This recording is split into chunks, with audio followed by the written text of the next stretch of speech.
तो आज की वीडियो में मैं आपको 1.25 किलो टिक्कियों का हिसाब बताऊंगी कि हमें 1.25 किलो टिक्कियां बनाने के लिए चीज़ों की क्या रेशो चाहिए। यानी इन टिक्कियों को बनाने के लिए हम जो मैदा, सूजी या चीनी इस्तेमाल करेंगे उनकी 1.25 किलो के हिसाब से एग्जैक्ट क्वांटिटी कितनी होनी चाहिए। और साथ ही इन टिक्कियों को बनाने के लिए मेरा इजाद किया हुआ ऐसा अनोखा और शॉर्टकट तरीका भी बताऊंगी जिसके बाद आप बगैर मेहनत बर्तन और हाथ गंदे किए मिनटों में ढेरों ढेर खस्ता टिक्कियां बना लेंगे। और साथ ही मैं आपको ऐसी सीक्रेट टिप्स भी बताऊंगी कि जिसके बाद आपकी टिक्कियां एकदम खस्ता और क्रिस्प बनकर तैयार होंगी और आज के बाद आपकी टिक्कियां तेल में फ्राई करते टाइम नहीं खुलेंगी। आपकी इस पाकिस्तानी बहन के इजाद किए हुए इस अनोखे तरीके के बाद अब टिक्कियां बनाना सच में बच्चों का खेल बन जाएगा। ये क्या है? अच्छा, तो इन टिक्कियों को बनाने के लिए मैं एक अदद शॉपर लूंगी। कोई सा भी शॉपर ले सकते हैं, लेकिन कोशिश करें कि एक ऐसा शॉपर हो जिसकी दोनों साइड्स और नीचे के दोनों कॉर्नर्स जो हैं वो सीधे हों। ये शॉपर जो है आपको आसानी से डिस्पोजेबल बर्तनों वाली शॉप से मिल जाते हैं। अगर नहीं मिलता तो आप कोई सा भी शॉपर ले सकते हैं, इसमें कोई पाबंदी नहीं है। तो अब मैं क्या करूंगी कि इस शॉपर के अंदर छन्नी रखूंगी। तो अब मैं यहाँ 1.25 किलो टिक्कियां बनाने के लिए 8 कप मैदा, जो 1 किलो मैदा बनता है, वो लूंगी।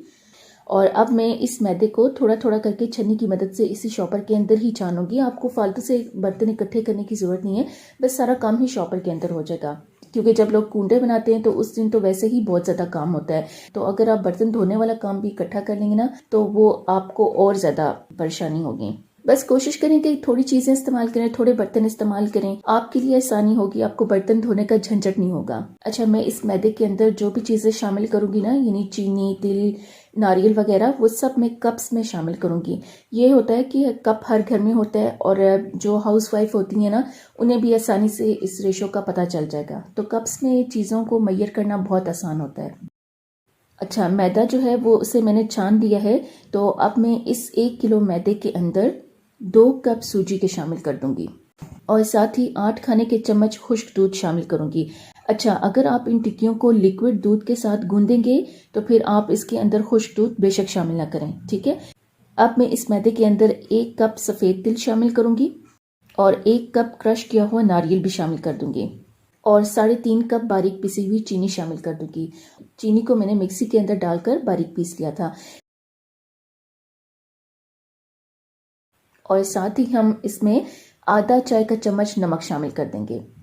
अगर आप कोई भी मीठी चीज़ बना रहे हैं और उसमें आप थोड़ा सा नमक भी शामिल कर देते हैं ना तो इससे एक टेस्ट जो है वो बैलेंस हो जाता है। तो अब हम क्या करेंगे कि शॉपर के अंदर दरमियानी हवा रखकर इसे रबर बैंड से बंद कर देंगे। बस अब हमने क्या करना है कि शॉपर को उल्टा पुल्टा करना है, इस तरह से ऊपर नीचे शेक करना है ताकि तमाम खुश्क अज्जा आपस में अच्छे से मिक्स हो जाएं।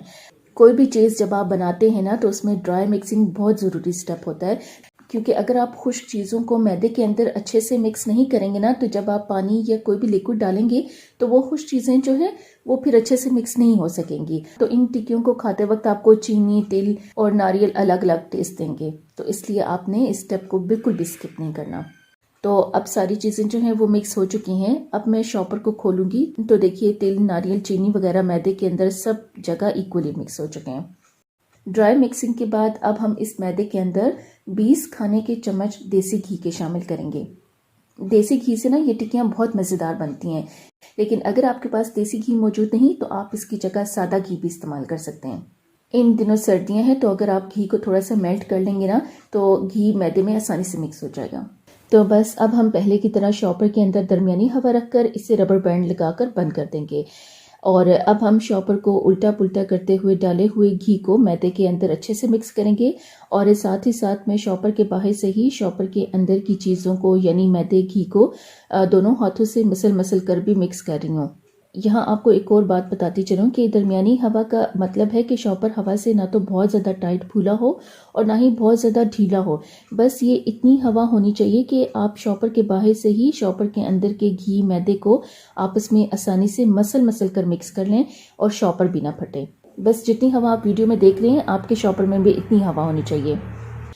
और अगर आपको तमाम टिप्स के साथ ये वीडियो देखनी है कि टिक्कियाँ शॉपर में कैसे बनाते हैं तो मैं एक वीडियो का लिंक डिस्क्रिप्शन में शेयर कर दूंगी, तो आप वहां पर जाकर तमाम टिप्स के साथ जो है वो आप वीडियो देख सकते हैं। बस अब आप शॉपर के बाहर से देख सकते हैं कि घी मैदे में अच्छे से और इक्वली मिक्स हो चुका है, तो इसलिए अब हम शॉपर को खोलेंगे तो देखिए माशाल्लाह से घी मैदे में इक्वली मिक्स हो चुका है और मैदा अब भुरभुरा सा हो चुका है। अच्छा, यहाँ मैं आपको एक टिप देती चलूं कि अक्सर लोगों को टिक्कियां बनाते वक्त मैदे के लिहाज से घी की सही मिकदार का अंदाज़ा नहीं हो पाता कि कितना घी डालने से टिक्कियां खस्ता बनेंगी, क्योंकि अगर घी ज़्यादा डालेंगे तो क्या होगा कि टिक्कियां जब आप फ्राई करेंगे ना तेल में, वो घुलने लगेंगी, बिखरने लगेंगी। और अगर घी कम डाला तो टिक्कियां खस्ता नहीं बनेंगी। तो इसका सबसे बेहतरीन तरीका चेक करने का ये है कि जब आप मैदे को हाथ में इस तरह से दबाएं और ये हाथ में शेप ले ले और हाथ लगाने से ये टूट जाए, तो समझ आइएगा कि मैदे के अंदर घी की मिकदार जो है वो बिल्कुल ठीक है। तो अब मैं इस मैदे को गूंथने के लिए 1 कप पानी शामिल करूंगी।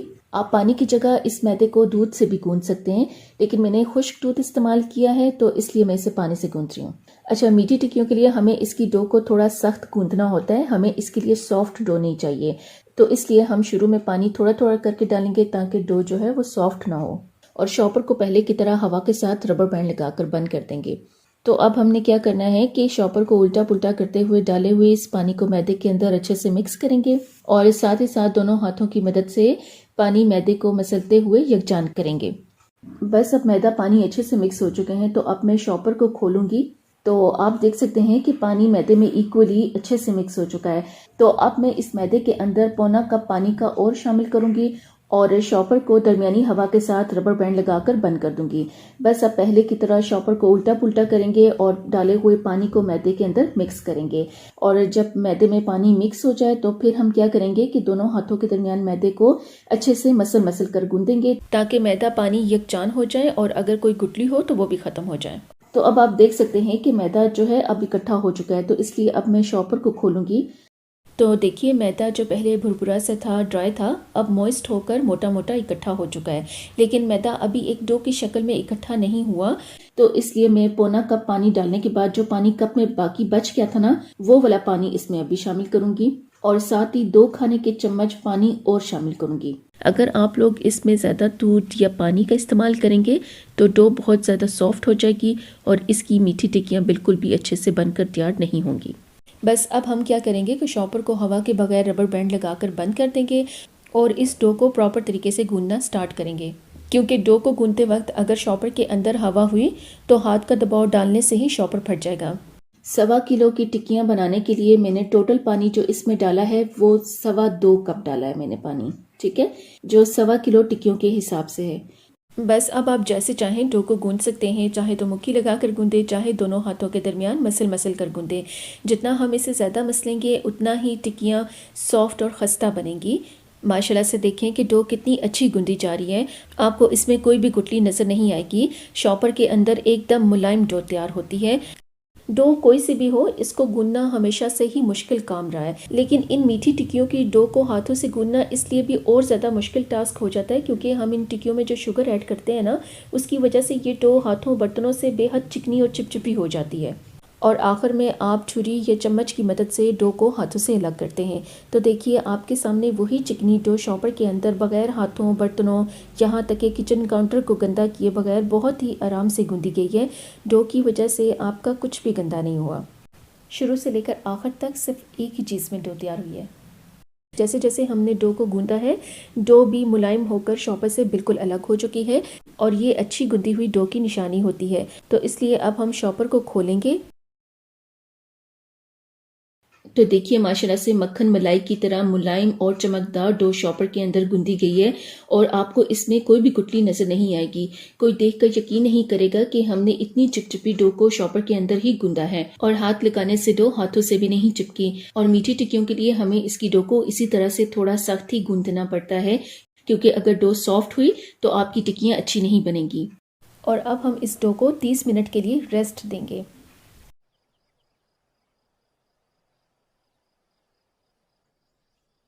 डो को रेस्ट दिए हुए 30 मिनट गुजर चुके हैं।